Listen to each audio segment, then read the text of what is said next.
What is up, my friends? Today's a very special day. It has been one that I've been awaiting since I got this car, since I had to even thought of buying this car in the first place, like literally almost 8 years ago. Just buying this car in general is the number one thing that I've been looking forward to the most. It is the sound of this car. And currently, the WRX kinda sounds like a Dyson vacuum cleaner.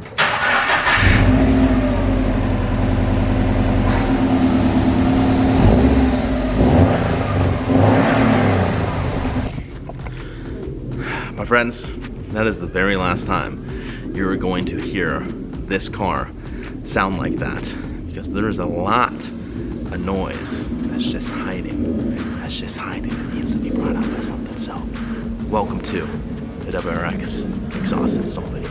So, the exhaust we picked up here, guys, is from Nameless. We just got an Axleback. There's really no plans for power upgrades on the WRX for now.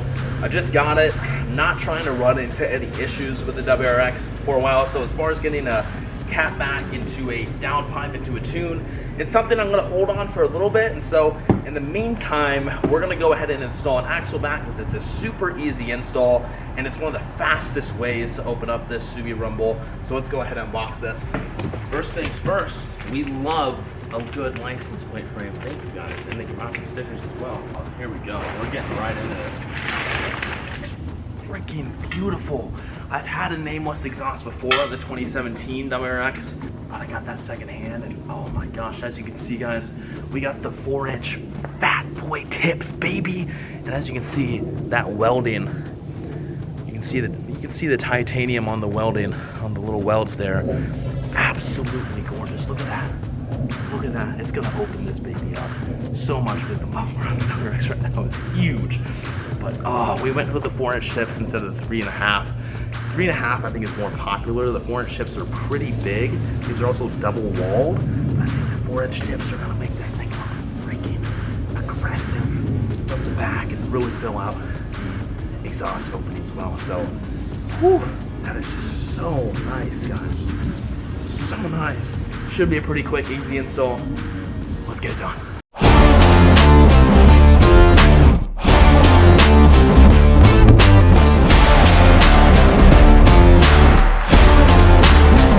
All right, so the exhaust is on. It's tightened up. For whatever reason, this is not supposed to happen, but the gasket, I guess, wasn't the right size. As you can see, that's where the bolt was lining up, where that indent is, and that's not correct. So I had to reuse the old gasket. You don't want to do that. You typically want to actually just get a new one. So I'll probably have to order a new one and take off the old gasket, slide it in, reseal it later, because the one that they sent wasn't the right size, unfortunately. So I had to reuse the old gasket. Maybe it's gonna be fine, we'll see. Anyways, it's all tightened up. I'm honestly pretty happy with how it looks. I really tried to get it flush here with the rear valence that we did. And as you can see, guys, those 4-inch tips look so aggressive compared to stock. Whew, let's go ahead and lower it and see what it sounds like. This install probably took me around 45 minutes maybe. Guys, I can't even tell you. This first startup is going to be so good, so good.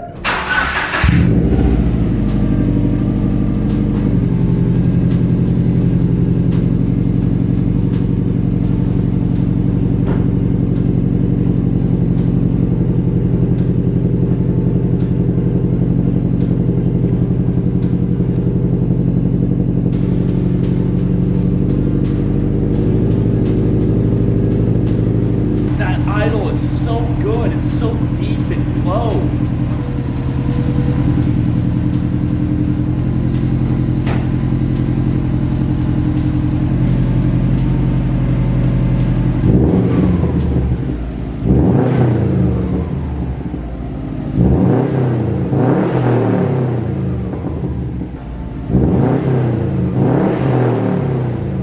I seriously cannot even tell you how freaking happy I am to hear this Subaru rumble like it's meant to, man. It no longer sounds like a Dyson vacuum cleaner. That's such a deep rumble to it. That's like so smooth. I was expecting it to have a little bit of rasp, like a little bit of throat, but it's just smooth. It's just deep, it's smooth. It sounds way different than the video clips that I was hearing on YouTube. It's really not raspy. It might be on the top end or the high end of the rev range, or the rev range, the rev range, it might be, but as of right now, it's just a really deep quality tone. There's not a real aggressive throaty noise to it, or a high-end rasp. It's just really deep, and that's the exact sound that I want coming out of this. Oh my gosh, it's so good. Do you know how to start it? No. Okay. So there's a pedal all the way on the left, and there's a pedal all the way on the right. Yeah. Just hold the one all the way on the left down, and the brake, and then turn the key.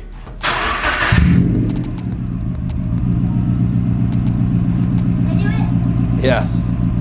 Now all you need to do is put your foot on the gas to rev it.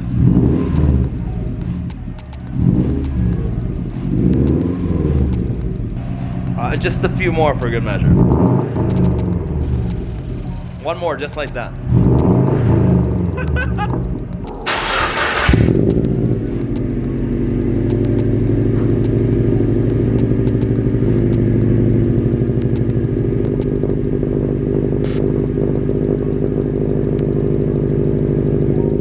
What's up, guys? It is the next morning. We're about to go on a little bit of a drive, see what the exhaust sounds like under higher RPMs and actually pulling rather than just revving. So we're gonna go do that. Plus,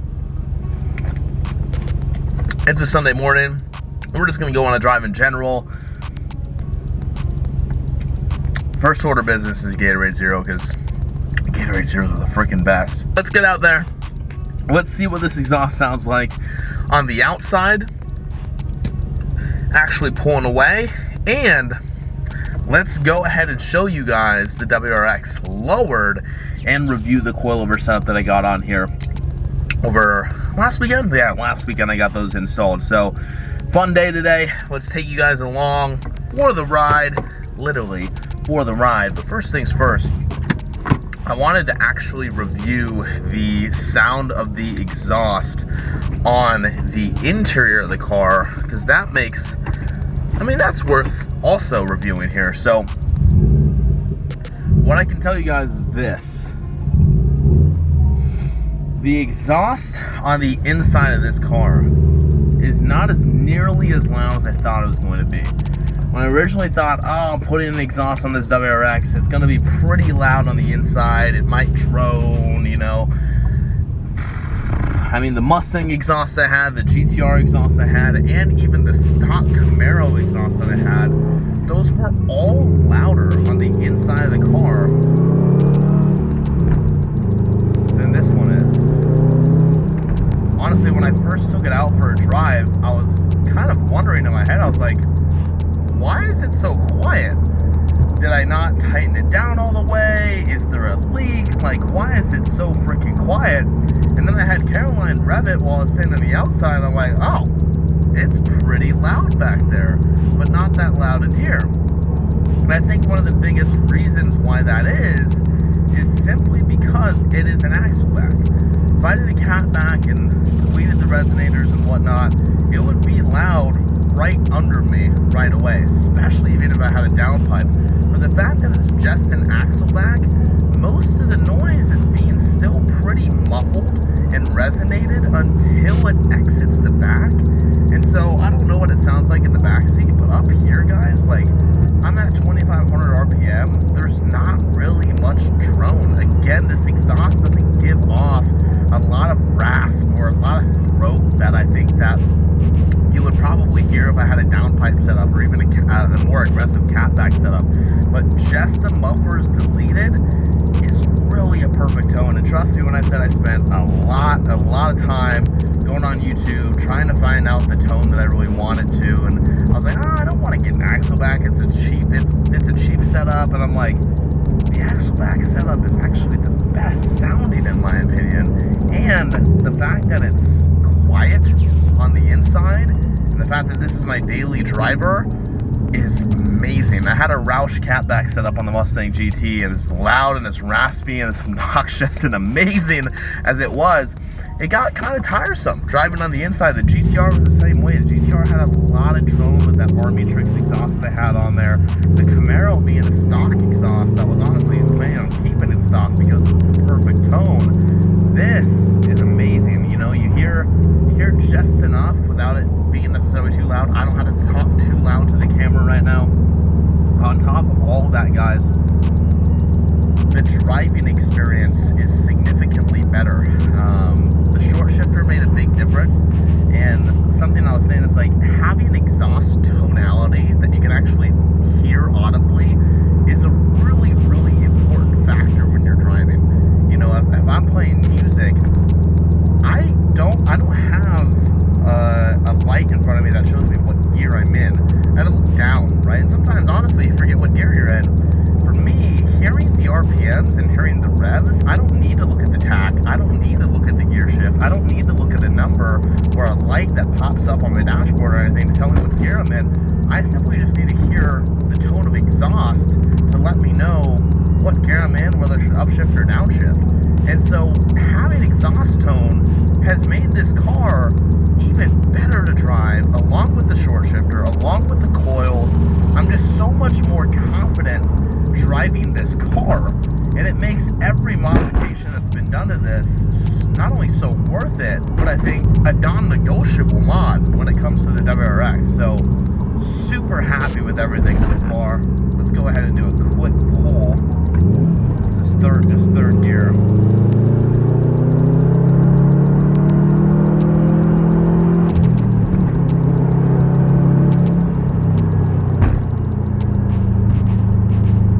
Not that loud on the inside, but literally just a perfect tone.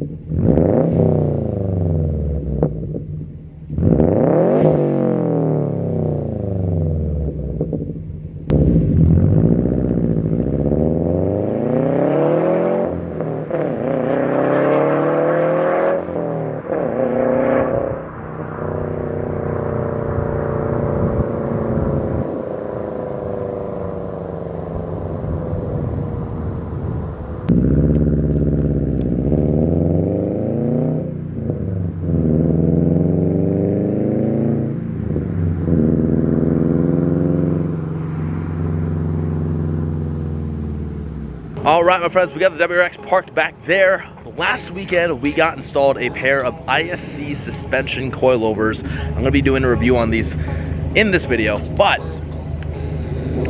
the WRX looks so freaking good. I bought them off the used market again, Facebook Marketplace, 550 bucks, had them on his hatchback for only 3 months. So really, they're pretty much brand new, and they're $1,100. It's an $1,100 coil setup. This is my first time having coils on a car. I've always done lowering springs, and I had airlift suspension, airbags on the Mustang. So first time having coilovers. The stance is quite literally perfect. Last weekend, I had to get the fenders rolled so I wouldn't rub. I was rubbing stock with this wheel setup, so now they got them rolled. He said, hey, I'll do the coils and roll them for you both for a really good price. I'm like, hey, why the hell not, right? So we got it all done in one weekend while we were out at the Excision show. So I came back to this, and this is what it looks like with a perfect stance.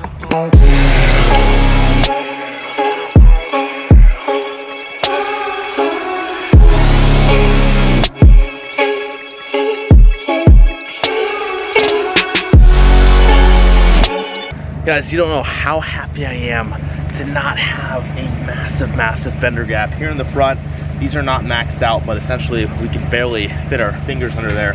Rolled fenders here, so that way we're not dealing with any rubbing issues. I can full lock out the tires either way, and I'm in a good position here. The rears, same thing.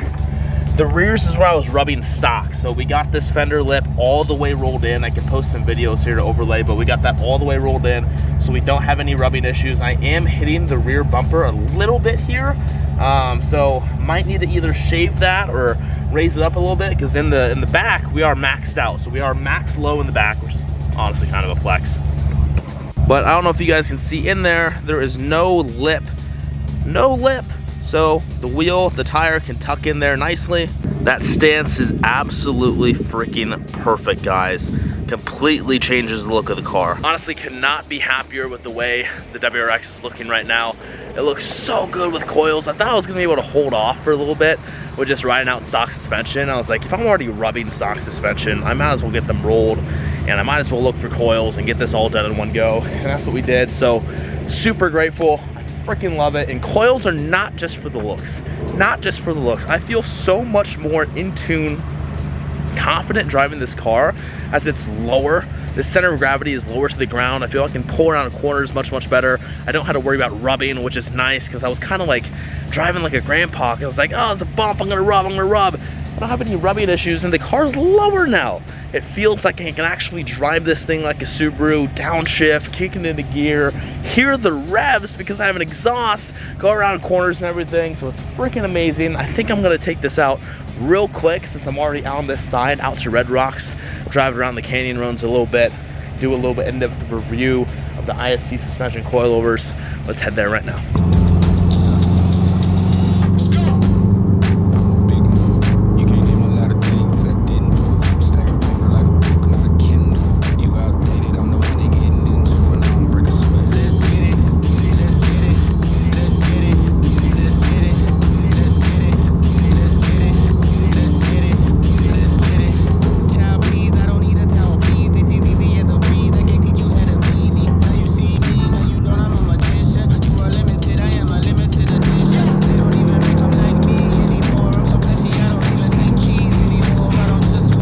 Canyon run is done. It's just a quick one. I just wanted to go through that. That was my first time doing, you know, windy roads at speed in this car comfortably. To be honest, with the stock suspension, it's really giving in a sense to where it'll bounce around quite a bit and float. And honestly, that floaty feeling when you're going around corners, when you're trying to take the car and kind of push it a little bit, it actually just doesn't feel too secure. You know, you kind of don't feel like you're grounded in control. And the thing that you really want to feel when you're going into corners and when you're wanting to drive the car a little bit aggressive is that you want to feel very much in control. You want to feel very confident. Of all cars that I've owned, the Camaro SS 1LE did that the best. That car was literally built for the track. And I'm going to be fully transparent with you. The suspension setup on the GTR, it just really wasn't that good. Like the car was very fast. It was all-wheel drive, but I didn't feel very safe and secure in that. The Mustang, the rear end would kick out very easily. To be completely honest, this coilover setup in comparison to the Camaro SS 1LE is very similar. I feel very stable. There's not much body roll. I feel like I can toss this thing going into a corner and not have to worry about spinning out. The Mercedes, it's a really heavy car, rear-wheel drive. Anytime I got into a corner, the tail end would kick out a little bit, it'd be a little bit sketch. This car feels very safe, secure, grounded going around the corners. This is how a Subaru should feel. In my opinion, a Subaru is not like an American muscle car where you're trying to go fast in a straight line. It's a car that you want to handle well. It's a car that you want to be able to toss in the corners, downshift a little bit, have some fun with. And to be honest, the stock suspension setup it didn't do it for me. It didn't do it for me. Was it good? Yeah. But getting the coilovers on this thing, matching it with the short shifter, matching it with the exhaust, I took a 5 out of 10 driving experience to at least an 8.5 out of 10 driving experience, just for a non-biased opinion. Like honestly, this car feels much more fun to drive. You feel much more confident in it. And that's the thing, if you can drive your car with confidence and you don't have this worry in the back of your head of, am I gonna spin out, am I gonna rub, am I gonna this, am I gonna that, am I gonna miss a throw with a shift, like that's what driving is all about. And I honestly feel like this has just become the best daily driver because it's not too fast to where I'm like jumping out of my fucking seats. That can be a good thing, although like this thing is it's modest, it's moderate, you know, like I want my passengers to feel safe while I'm driving this car. I want to feel safe while I'm driving this car. For a daily, it does that. Plus, I'm able to handle it, go around corners, have some fun, drive lively, and the suspension and the ISC coilovers do just that. Honestly, guys, if I'm being honest with you, the ride is smoother than it was stock. Now, if I'm going over bumps, the car can kind of get loud because I did stiffen up the dampening quite a bit. I wanted a stiffer ride because I do actually enjoy feeling the bumps. Like, I enjoy feeling the bumps because, again, it makes me feel grounded. It makes me feel very much in control of the drivability of the car. And so, all in all, it's a smoother ride. Do I feel bumps more? Yes, but is it stiffer and with less body roll and less floatiness? Yes. And the more connected I feel with the ground, the more connected I feel with the car and the whole driving experience. So, guys, ISC coilovers, cannot recommend these enough. These are such a good pair of coilovers. My first time experiencing them, significantly better than lowering springs. Like significantly better than lowering springs from a drivability standpoint. Honestly, compared to air suspension too, it feels tighter. It feels like I could put this car on a track and feel more confident in it than air suspension would. So this coilover 7 is pretty close to the Camaro SS 108, and that really is saying something because that Camaro SS was literally built to absolute track and drivability perfection. So could not be happier with this coilover setup. Thank you guys so much for watching this video. I hope you guys enjoyed it. If you want more car videos, please just drop a like, a comment, and we'll see you in the next one.